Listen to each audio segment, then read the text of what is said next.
हमेशा की तरह मैं आपको वज़ीरक्स की सारी अपडेट्स देता आ रहा हूँ। तो वज़ीरक्स की जो मोस्ट लेटेस्ट अपडेट आई है उसके बारे में पूरी डिटेल में बात करने वाले हैं, जो कि सिंगापुर हाई कोर्ट से अभी अपडेट आई है। तो एक्चुअल में ये 6 दिसंबर 2024 की बात है, जो कि वज़ीरक्स ने अभी रिलीज़ करी है।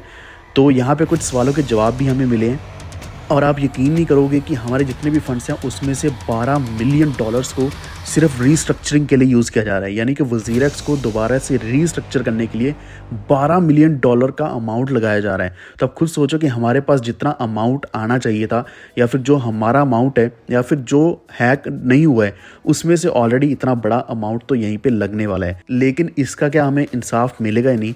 यानी कि क्या हमें अपना जो क्रिप्टो है वो वापस मिलेगा ही नहीं? क्योंकि जितने भी हमारे एसेट्स पड़े थे जो हम बहुत लंबे समय से ट्रेड नहीं कर पा रहे हैं, हमारा आईएनआर का अमाउंट जो हम निकाल नहीं पा रहे हैं, क्या वो हमें यूज़ करने का कभी मौका मिलेगा या नहीं मिलेगा? और इसी के साथ साथ मैंने एक चीज़ और नोटिस करी है कि हमारा जो रीबैलेंसिंग कैलकुलेटर है, तो यहाँ पे अमाउंट पहले बहुत ही छोटा था और अभी अमाउंट थोड़ा बेटर हो चुका है, पहले से अच्छा दिखना शुरू हो गया है। तो लग रहा है ऐसा कि शायद अभी अमाउंट धीरे धीरे जो कम दिख रहा था अब थोड़ा सा अप्रोप्रिएट दिखना शुरू हो रहा है, लेकिन उतना अप्रोप्रिएट नहीं है। इसके बारे में भी हम बात करेंगे, तो वीडियो पूरा देखते रहना। वॉफ्ट पर पहली बार आए तो प्लीज़ सब्सक्राइब करके बेल आइकन दबा लीजिए और टेलीग्राम जरूर ज्वाइन कर लेना। वॉफ्ट ऑफिशियल सर्च कर सकते हैं, लिंक डिस्क्रिप्शन में मिल जाएगा, जहाँ पे मैं हर एक अपडेट सबसे पहले डालता हूँ ताकि आप कोई भी अपडेट मिस ना करें। तो सबसे पहले हम स्कीम ऑफ अरेंजमेंट के बारे में बात कर लेते हैं, जो कि फाइल करी गई सिंगापुर कोर्ट के साथ। तो ये 6 दिसंबर 2024 को फाइल करी गई थी, जहाँ पे क्रेडिटर्स की मीटिंग हुई और वोटिंग करेगी इस स्कीम ऑफ अरेंजमेंट के ऊपर। तो इसका एक ही मकसद है, वज़ीरक्स का कहना है कि यहाँ से क्या है कि जो इतने भी अनसिक्योर्ड कंटिजेंट क्रेडिटर्स हैं ज़ेटाई के, उनको क्विक एंड फेयर रिकवरी दिलाई जाए। अब सबसे बड़ा फ़ायदा इससे जो होने वाला है वो है ट्रांसपेरेंसी बढ़ेगी और ट्रस्ट को बढ़ाने की ये कोशिश करेंगे, और जो एक्सचेंज है अभी तक नहीं चल रहा है उसको स्टेबलाइज करेंगे ताकि एक्सचेंज को फिर से यूजेबल बनाया जाए, ताकि हम उसके ऊपर ट्रेडिंग भी कर पाएँ। कोई ट्रेड करना चाहता है या नहीं करना चाहता, वो निश्चिल शेट्टी पहले ही बोल चुके हैं कि ये आपकी मर्ज़ी, आप करें या ना करें, लेकिन हम आपको चला के दे देंगे, उसके ऊपर फंड्स दे देंगे। फंड्स आप चाहे निकालो चाहे वहीं पे यूज़ कर लो, ये हमारी मर्ज़ी होगी। लेकिन ये चीज़ रियलिटी में कब बदलती है, अब इसके ऊपर ही बात चल रही है, जो हम थोड़ा और डिटेल में अभी बात करेंगे। तो फास्ट रिलीफ फॉर क्रेडिटर्स की यहाँ पे बात करी जा रही है। इसमें सबसे बड़ी चीज़ ये है कि ये स्कीम तभी इफेक्टिव होगी अगर अप्रूव हो जाती है मेजोरिटी ऑफ स्कीम क्रेडिटर्स के द्वारा और सैंक्शन करी जाती है सिंगापुर कोर्ट के द्वारा। तो यहाँ पे दो चीज़ें हैं, क्रेडिटर्स के द्वारा तो ऑब्वियसली क्रेडिटर्स यहाँ पे कुछ हद तक चांसेस यही हैं कि वो तो अप्रूव करेंगे, लेकिन सिंगापुर कोर्ट सैंक्शन करता ही नहीं करता, ये इसकी कोई श्योरिटी नहीं है। और अगर मोरेटोरियम की बात करें तो मोरेटोरियम 26 सितंबर 2024 को दिया गया था, जो कि 4 महीने का दिया गया था और इसका बहुत ही कम समय बचा है। तो इस समय के दौरान इनको कुछ ना कुछ रेजोल्यूशन भी करना पड़ेगा, रिकवरी भी करनी पड़ेगी, रिस्ट्रक्चरिंग भी करनी पड़ेगी। अगर नहीं करते हैं तो एफआईआर पे एफआईआर बहुत ही तेज़ी से बढ़ने वाली हैं निश्चिल शेट्टी के ऊपर, या फिर जो टीम बाकी की वज़ीरक्स है उनके ऊपर, या फिर वज़ीरक्स की जो एक्सचेंज है या फिर इनकी कंपनी ज़ेनमे है या फिर ज़ेटाई है, इसके ऊपर भी बहुत ज़्यादा केसेस फाइल किए जा सकते हैं। तो $230 मिलियन यानी कि 1900 करोड़ का ये जो हैक हुआ था जुलाई 18, 2024 को, उसके बाद आपने देखा कि अभी तक तो कोई सोल्यूशन मिला नहीं है। लेकिन फिर भी इनका मानना है कि इस ऑपरेशन को, यानी कि एक्सचेंज के ऑपरेशंस को ये स्टेबलाइज करना चाहते हैं और फंड्स डिस्ट्रीब्यूशन जल्द से जल्द इनेबल करना चाहते हैं।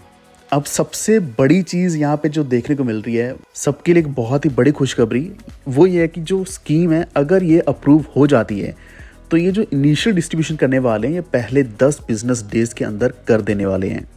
तो यहाँ पे एक चीज़ लिखा हुआ है कि as defined in the proposal, यानी कि प्रपोजल में ही ये पहले बात करी गई थी। तो जैसे स्कीम अप्रूव होगी साथ के साथ 10 दिन के बीच में इनिशियल डिस्ट्रीब्यूशन हो जाएगा। अब इनिशियल का मतलब क्या है ये भी आप समझ सकते हैं।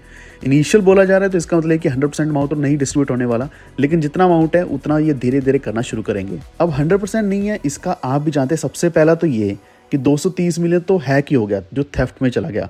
उसके बाद जो बचा उसमें से आपको मैंने वीडियो के स्टार्टिंग में भी बताया कि कुछ अमाउंट तो ये खुद भी यूज़ करने वाले हैं, चाहे वो प्रोफेशनल फ़ीस है, कोर्ट फीस है, ऑपरेशनल कॉस्ट है, जितने भी यहाँ पे कॉस्टिंग आने वाली है तो वो काट कर ही बचा हुआ अमाउंट रहेगा। तो यहाँ पे जो नेट अवेलेबल लिक्विड फंड्स होने वाले हैं, जिसमें इनका बोलना है कि 100% of the USD value of liabilities, तो ये अमाउंट वापस कर दिया जाएगा सभी क्रेडिटर्स को। क्रेडिटर्स में कौन है, वो हम सभी हैं। हमें उतना अपना जो बैलेंस है वो पोर्टफोलियो में मिल जाएगा। लेकिन यहाँ पे एक चीज़ यहाँ बताई जा रही है कि 100% ऑफ द यूएसडी वैल्यू, तो पॉसिबिलिटी ये है कि हमें 100% अमाउंट मिल सकता है। लेकिन जो मुझे डाउट है, मैं अपना डाउट यहाँ पे रख रहा हूँ कि जो हमारा प्रॉफिट बन के अमाउंट मिलना चाहिए उतना मिलेगा या नहीं मिलेगा इसकी श्योरिटी नहीं है, क्योंकि ये हमने लास्ट वीडियोस में भी डिस्कस किया था कि हो सकता है कि ये अमाउंट कम दें, क्योंकि इन्होंने बोला था कि हम यूएसडी वैल्यू के हिसाब से देखेंगे। यूएसडी वैल्यू ज़्यादा है तो टोकन्स कम होंगे, यूएसडी वैल्यू कम है तो टोकन्स ज़्यादा होंगे। और इनका बोलना ये क्लियरली है कि आप इस बुल रन का फ़ायदा उठा पाएँ, ये चाहते हैं कि हम बुल रन में बेनिफिट उठा पाएँ, क्योंकि सभी का एक ही सवाल है कि क्या हमें बुल रन में ट्रेड करने का मौका मिलेगा या नहीं, क्योंकि ये हम बहुत लंबे समय से इंतज़ार कर रहे थे और अभी हमें ये मौका नहीं मिल रहा है, सब कुछ हमारे हाथों से छिन चुका है। अब एक और अच्छी चीज़ यहाँ पे बोली जा रही है कि जो स्कीम क्रिएटर्स हैं, अब ऐसा मुझे नहीं पता, श्योरिटी नहीं है कि स्कीम क्रिएटर्स का मतलब हम भी हैं क्या नहीं, कि उनको ना सिर्फ कैपिटल मिलेगी बल्कि गेन भी मिलने वाला है, जो कि टोकन डिस्ट्रीब्यूशन तो ये करेंगे। उन टोकन्स के ऊपर कितना गेन है वो भी हमें मिल सकता है। अब यहाँ पे डाटा का स्नैपशॉट इन्होंने लिया है 546 मिलियन यूएसडीटी का, जो कि जुलाई 18 2024 का है, और लिक्विड एसेट्स का इन्होंने लिया है जो बनता है 566 यूएसडीटी का एज ऑफ दिसंबर 5 2024। तो आप देख सकते हैं कि ये इनफैक्ट $20 मिलियन ज़्यादा ही है, जो कि एक्चुअल में क्लेम बनता है, और उससे $20 मिलियन ज़्यादा दिख रहा है।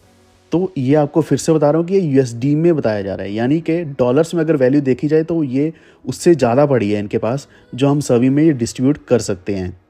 लेकिन इस चीज़ से दोबारा फिर से बोल रहा हूँ कि क्लैरिटी ये भी मिलती है कि ये यूएसडी में मिलेगा या फिर उसके हिसाब से मिलेगा, तो उसकी वजह से हो सकता है कि हमें जो प्रॉफिट मिलना चाहिए था, यानी कि जो हमारे टोकन्स पड़े थे, फॉर एग्जांपल XRP आपने 30-40 सेंट पे लिया हुआ था, आज $2.5 के आसपास चल रहा है, तो हो सकता है कि वो आपका जो प्रॉफिट है वो इसमें ना आए, क्योंकि ये चीज़ मुझे प्रैक्टिकल नहीं लग रही है क्लेम के हिसाब से और लिक्विड एसेट्स के हिसाब से। तो यहाँ तक अभी तक इनका कहना है कि हम रोड मैप को पूरा फॉलो कर रहे हैं, clear, transparent and time bound framework को फॉलो किया जा रहा है, फंड की रिकवरी के ऊपर पूरा काम किया जा रहा है। अब यहाँ पे इंपॉर्टेंट चीज़ ये भी इन्होंने लिखी है कि आपको पहले बताया था कि स्कीम क्रिएटर्स का अप्रूवल और कोर्ट का सैंक्शन, ये दोनों चीज़ें ज़रूरी है, उसके बाद ही डिस्ट्रीब्यूशन होगा। लेकिन इन्होंने बोला कि अगर रीस्ट्रक्चरिंग अप्रूव नहीं होती है तो स्कीम क्रिएटर्स जो हैं इनका जो वेट है वो और भी बढ़ जाएगा, क्योंकि यहाँ पे जो ओनरशिप का डिस्प्यूट है in relation to WazirX platform, ये इन्होंने क्लियरली बोला है, वो रिजॉल्व होना ज़रूरी है। क्योंकि ओनरशिप से याद क्या आता है कि हो सकता है कि जो सीजी हैं वो बोले कि ये तो मेरा था वजीरेक्स, या फिर वो बोल रहे हैं कि ये मेरा नहीं है। लेकिन उस तरफ हम बात ना भी करें तो यहाँ पे अगर हम बात करें तो ओनरशिप का रेजोल्यूशन भी ये करेंगे, क्योंकि रिस्ट्रक्चरिंग में सिर्फ ऐसा नहीं कि पूरे एक्सचेंज को देखा जाएगा, बल्कि इसके जो सीईओ हैं या फिर इसका जो एक्चुअल में हायरार्की में जितने भी मेंबर्स रहते हैं, जो इसके स्टेक होल्डर्स रहते हैं, उनका भी रिस्ट्रक्चरिंग हो सकता है। तो ओवरऑल इनके मेन 5 पॉइंट्स ये है कि स्विफ्ट इनिशियल डिस्ट्रीब्यूशन, पहले 10 दिन के अंदर ये बहुत ही तेज़ी से डिस्ट्रीब्यूशन करने वाले हैं, और रिकवरी टोकन्स में मिलने वाले स्कीम क्रिएटर्स को, अब इसमें हम हैं या नहीं है आई एम नॉट श्योर, और एसेट रिकवरी के ऊपर भी एफर्ट से ये लगा रहे हैं। अब यहाँ पे एक और चीज़ क्लियर हो रही है, कुछ दिन पहले हमने ये देखा था कि न्यूज़ आई थी कि कोई बंदा था जिसने ये पूरा का पूरा वजीरेक्स का पैसा चुराया था, लेकिन यहाँ पे ये बोल रहे हैं कि वो एसेट्स अभी तक वापस नहीं मिले हैं, रिकवरी के ऊपर काम चल रहा है। इसका मतलब ये भी हो सकता है कि वो न्यूज़ फेक थी या रियल थी, लेकिन वहाँ ऐसा भी हो सकता है अगर रियल थी वहाँ से फ़ंड रिकवर हुए या नहीं, इसकी भी श्योरिटी नहीं है। ओवरऑल हमने देखा कि यहाँ पे वजीरेक्स ट्रांसपेरेंसी पूरी रख रहा है, और दूसरा इनका जो एफर्ट चल रहा है वो ये है कि अपने डेक्स को बनाना शुरू कर चुके हैं। डेक्स बनाएंगे जेटाई का अपना खुद का, जो कि वजीरेक्स उसका नाम हो या ना हो, जैसे कि पाई 42 आया था वजीरेक्स का ही था, लेकिन उसका वजीरेक्स से कोई भी लिंक नहीं था, तो वैसे ही सेम हमें देखने को मिल सकता है। अब डेक्स के ऊपर इनका फोकस शुरू है, क्योंकि अगर ट्रस्ट बिल्ड अभी नहीं करेंगे तो डेक्स को यूज़ भी नहीं करेगा, तो ट्रस्ट बिल्ड करेंगे तो तभी इंडियन यूज़र सभी डेक्स यूज़ करना शुरू करेंगे। अब आती है अगली बात, मैं आपको बता रहा था कि जो रीबैलेंसिंग कैलकुलेटर के ऊपर जो अमाउंट दिख रहा है, ये अभी अमाउंट बढ़ना शुरू हो चुका है, तो थोड़ी सी उम्मीद बन रही है कि शायद ये अमाउंट अगर देते नहीं है, लेकिन एटलीस्ट दिखाना शुरू कर चुके हैं कि कितना अमाउंट हमें मिल सकता है, या फिर ज़्यादा अमाउंट दिखाना शुरू कर चुके हैं, जो कि पहले बहुत ही छोटा सा अमाउंट था। अब आपको मैं बता रहा था कि जो कॉस्टिंग लग रही है $12 मिलियन की, अब $12 मिलियन से भी अभी ये बोल रहे हैं कि वो $30 मिलियन इन्होंने कॉस्ट रिजर्व रखा है। तो एक्चुअल में जो 12 मिलियन था वो तो था ही था, इसके अलावा टोटल इन्होंने 30 मिलियन का अमाउंट रखा हुआ है ये सारी फीसेस पे करने के लिए। अब फीस का मतलब ये नहीं कि सिर्फ कोर्ट की फ़ी देना, बल्कि रीस्ट्रक्चरिंग कॉस्ट फंड में भी आता है, यानी कि रीस्ट्रक्चरिंग के लिए बहुत कुछ करना पड़ता है, तो उसमें जितनी भी फंडिंग लगने वाली है तो ये वहाँ पे भी पे करने वाले हैं। अब दूसरा सवाल ये भी सभी का है कि $30 मिलियन एक छोटा अमाउंट नहीं है, बल्कि इतना बड़ा अमाउंट है, क्या ये ज़रूरी है रिकवरी के लिए? तो इनका बोलना यही है कि 12 मिलियन तो रखा था रीस्ट्रक्चरिंग कॉस्ट फंड के लिए, जिसमें से फंड ऑपरेशंस के लिए, प्रोफेशनल फीस के लिए, रीस्ट्रक्चरिंग के कॉस्ट के लिए, ये सब कुछ करने के लिए रखा गया था। और जो 18 मिलियन का इन्होंने अलग से रखा है, ये आने वाले 36 महीनों के अंदर ये स्पेंड हो सकता है, यही इनका बोलना है। अब एक चीज़ नोटिस करने वाली है कि ये जो कॉस्ट रिजर्व्स है, इसमें से क्या है कि वज़ीरक्स प्लेटफॉर्म का रीएक्टिवेशन तो होने वाला है, इसी के साथ साथ ये अपना नया डेक्स का बिजनेस भी शुरू करने वाले हैं। अब ये चीज़ इन्होंने क्लियरली खुद ही बोली है, जो कि आप ट्वीट के ऊपर पढ़ भी सकते हैं। तो यहाँ पे बिजनेस को रिकवर करेंगे, इलिक्विड एंड स्टोलन एसेट्स को रिकवर करने की कोशिश करी जाएगी, लेकिन इसी के साथ साथ ये अपना डेक्स भी लॉन्च करेंगे, क्योंकि इतने महीनों के अंदर जो इतना इनका जो लॉस हुआ है, जो बिजनेस का लॉस हुआ है, कोई वज़ीरक्स नहीं यूज़ कर रहा, तो उसमें से एक्चुअल जो लॉस हो रहा है, तो उस लॉस का भी तो कहीं ना कहीं से रिकवर करने ही वाले हैं। तो वो रिकवरी इनकी यहीं से होने वाली है, यानी कि डेक्स बना के ही करने वाले हैं। अब एक और चीज़ उन्होंने बोली कि कॉस्ट रिजर्व्स में जो भी अमाउंट है क्रेडिटर्स में डिस्ट्रीब्यूट किया जाएगा और कंपनी का 100% प्रॉफिट डिस्ट्रीब्यूट किया जाएगा। ये एक बहुत ही बड़ी बात है, और ये अंडर स्कीम इन्होंने डिस्ट्रीब्यूशन करना है क्रेडिटर्स में। और उसके बाद भी ये 50% अपना प्रॉफिट डिस्ट्रीब्यूट करने वाले हैं, लगभग 36 महीनों तक क्रेडिटर्स में ये डिस्ट्रीब्यूट करने वाले हैं। तो इसके बारे में अगर आपको और डिटेल में चाहिए तो यहाँ पे सवाल जो ऐसे काफ़ी सारे हैं जो कि डेक्स के रिलेटेड हैं, या फिर हमारा जो पैसा लग रहा है उसके रिलेटेड भी हैं। तो अगर आपको ये डिटेल में चाहिए तो नीचे एक बार कमेंट ज़रूर करना, मैं नेक्स्ट वीडियो जल्दी लेकर आऊँगा, क्योंकि ये कुछ नए सवाल जवाब हैं जो आपके साथ शेयर करने ज़रूरी हैं। लेकिन अगर आपको ये इन्फॉर्मेशन अच्छी लगी है, वैल्यूबल लगी है, प्लीज़ वीडियो को लाइक एंड शेयर ज़रूर कर दें, क्योंकि हमने यहाँ पे बात करी कि एक नया डेक्स भी लेकर आने वाले हैं, डिस्ट्रीब्यूशन भी करने वाले हैं। कुछ अच्छी न्यूज़ है, कुछ बुरी न्यूज़ है। अब तो यहाँ पे हर किसी को चिंता है, मुझे भी चिंता है, मेरा भी बहुत ज़्यादा पैसा फंसा हुआ है। तो ऐसा नहीं है कि मेरा इनसे कोई लेना देना है, लेकिन एक्चुअल में बात यह कि हम सभी का इनसे लेना देना है।